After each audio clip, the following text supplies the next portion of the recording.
그러다가 이제 피니가 이제 부흥사로 이제 순회 전도자로 이제 전국적 명성을 한 10년 정도 이렇게 날리게 됐을 때 뉴욕시 지금 맨하탄의 뉴욕시에서 피니를 목회자로 청빙을 합니다.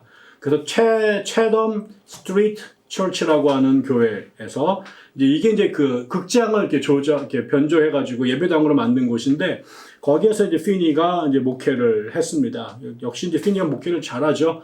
사람들이 많이 늘어났습니다. 나중에는 이게 교회가 부흥을 하게 되면서 이게 이제 그 예배당 같지 않으니까 이걸 다시 이제 리모델링을 합니다. 그래서 이제 성전을 다시 재건축을 합니다. 그래서 그 성전 이름이 브로드웨이 태버너클이라고 하는 브로드웨이 장막, 이렇게 이름을 바꾸게 되는데 이제 피니가 목회를 했던 곳입니다. 뉴욕시에 있는데. 그런데 이때 그 피니가 특별히 중요했던 것은 그 전에 피니는 좀 제일 기본적으로 전도자였어요. 그래서 예수를 믿어라, 예수 믿고 구원을 받아라, 이런 것을 강조하는 복음 전도자였고 그의 정체성이라든가 그의 일차적인 사명도 복음을 전하는 전도자였는데 이 사람이 아까 제가 초반에 말씀을 드렸지만 제1차 대각성 운동에 활동했던 다른 부흥사들하고는 좀 잘 달랐는데 이 사람이 특별히 이제 그 채덤 스트리트 처치에서 나중에 그 브로드웨이 태버너클에서 목회를 할 때 피니의 메시지 중에 아주 중요한 것, 그 다음에 피니의 목회 중에서 특별히 구별됐던 것이 하나가 있었어요. 그게 뭐냐면 노예제도에 대한 단호한 비판이었습니다. 이게 그 당시 1830년대거든요.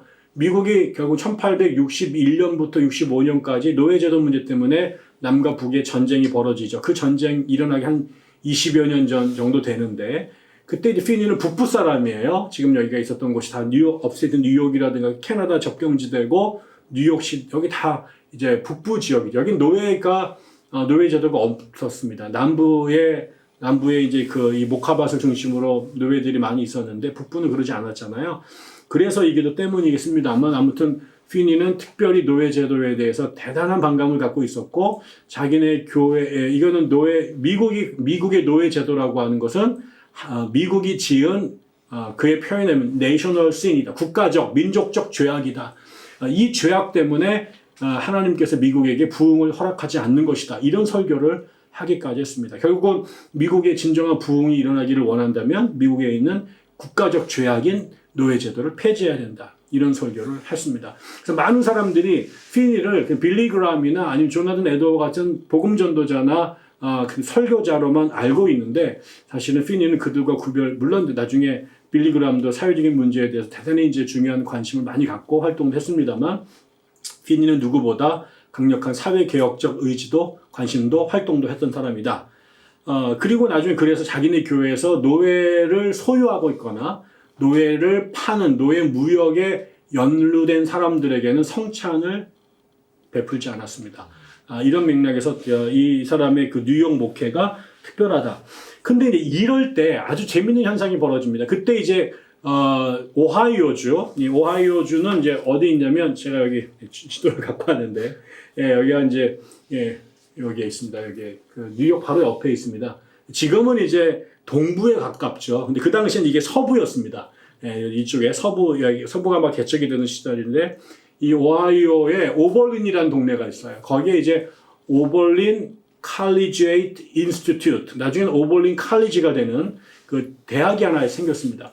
근데 그 대학의 이사가 이제 태푼 브라더스라고 하는 형제가 있었는데 이 태푼 형제가 비단 장사를 해가지고 돈을 많이 번 그런 사람이고 이제 사회복지 후원을 많이 하는 그런 독지가였습니다.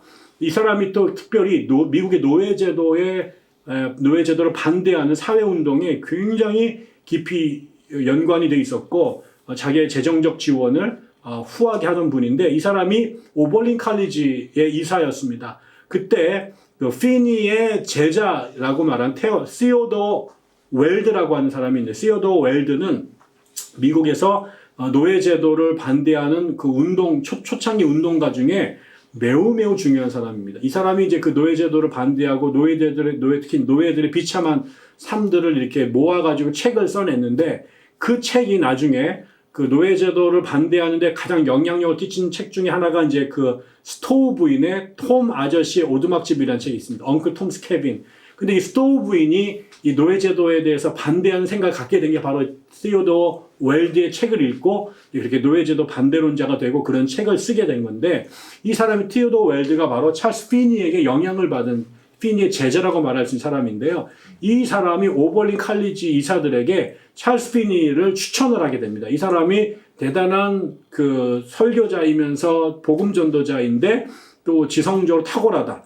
그리고 이 사람이 무엇보다 노예제도에 아주 강력하게 반대하는 사람입니다. 그래서 그 웰드의 추천으로 피니가 오버린 대학에 이제 그 교수로 오게 된 겁니다. 아까 말씀드린 것처럼 신학대학을 나오지 않았어요.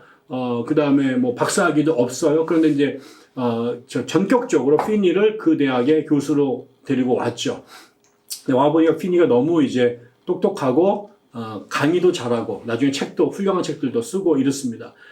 그런데 이제 그 오버린 대학교가 나중에 이제 그 피니가 갈 때 조건을 달아요. 자기가 지금 뉴욕에서 목회를 하는데 그 목회와 대학 교수직을 병행할 수 있으면 좋겠다. 그걸 허락하면 가고 안 가면 안 간다. 뭐 이렇게 돼가지고 그걸 승인을 해서 피니가 뉴욕과 오하이오를 왔다 갔다 하면서 그 목회도 하면서 또 학교의 교수도 하고, 그게 어떻게 가능했는지 잘 모르겠어요.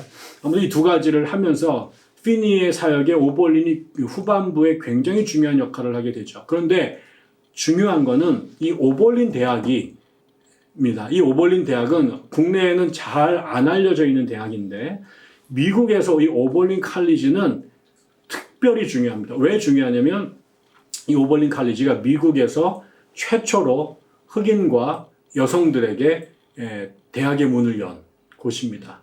그들에게 신학을 공부할 수 있도록 허용을 했던 곳이기도 하죠.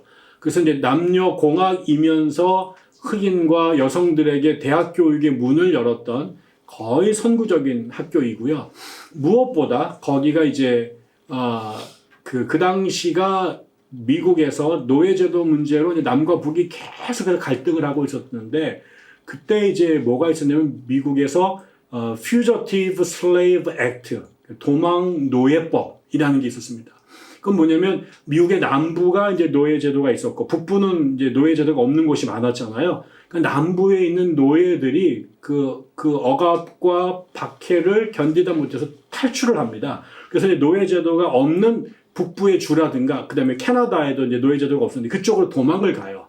이거를 또 이제 지금 북한에 있는 사람들을 남쪽으로 이렇게 탈출시키는 그런 역할들을 하는 목사들이 있잖아요. 그것처럼 미국에서 언더그라운드 레일로드라고 하는 지하철도라고 하는 운동이 있었어요. 그건 뭐냐면 남부에 있는 노예들을 북부 쪽으로 탈출시키는 거예요. 여기에 수많은 노예 해방론자들이 운동권으로 투입이 돼서 남부에서 탈출한 노예들을 이렇게 막 접선해서 몰래 숨겨서 북부로 빼돌리는 이런 일들을 했는데, 이 오버린 칼리지가 그런 언더그라운드 레일로드의 아주 중요한 스테이션이었습니다.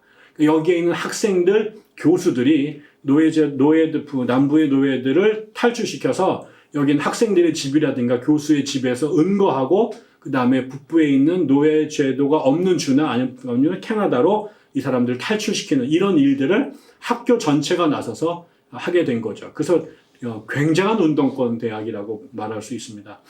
거기에다가 이제 또 한 가지 중요한 것은 여기에서 공부했던 여자 중에 앙뚜아네트 브라운이라고 하는 자매가 있어요.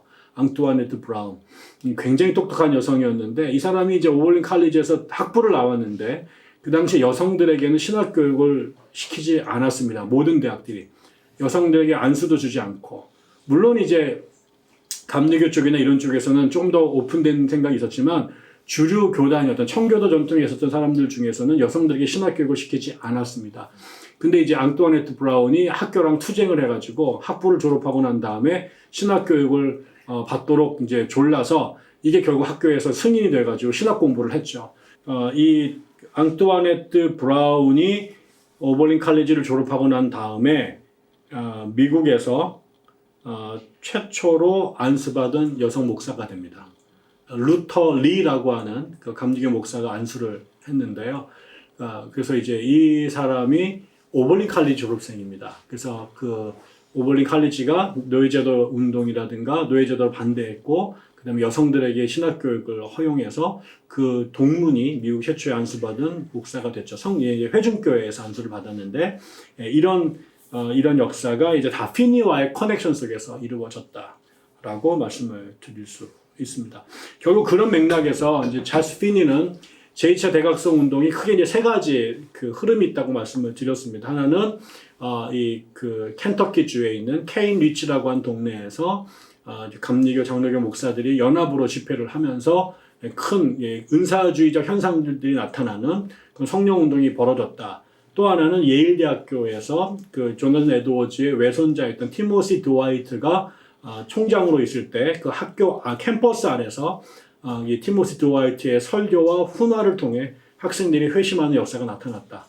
또 이제 세 번째 이제 그 클라이막스가 찰스 피니의 이제 그 뉴욕 북부 지역에서 출발한 부흥 운동인데, 그게 이제 그 뉴 메저라고 하는 새로운 방법이라고 하는 특별한 예전과 구별되는 부흥 기법을 사용해서, 그게 무슨 탄식석이라든가 아니면은 연장 집회라든가 이런 방법들을 통해서 그 회심자들이 대량으로 배출되기 시작을 했고, 그게 굉장한 논쟁들을 초래를 했는데, 그것뿐만 아니라 피니는 부흥운동 플러스 사회개혁, 특별히 노예제도와 여성 참정권, 여성의 목사 안수, 이런 여성 신학교육 이런 쪽에도 그 개혁자로서의 목소리를 내면서 부흥운동이 개인의 회심을 넘어서서 사회개혁운동과 만나게 되는 역할도 하게 됐다라는 것을 여러분께 말씀을 드립니다.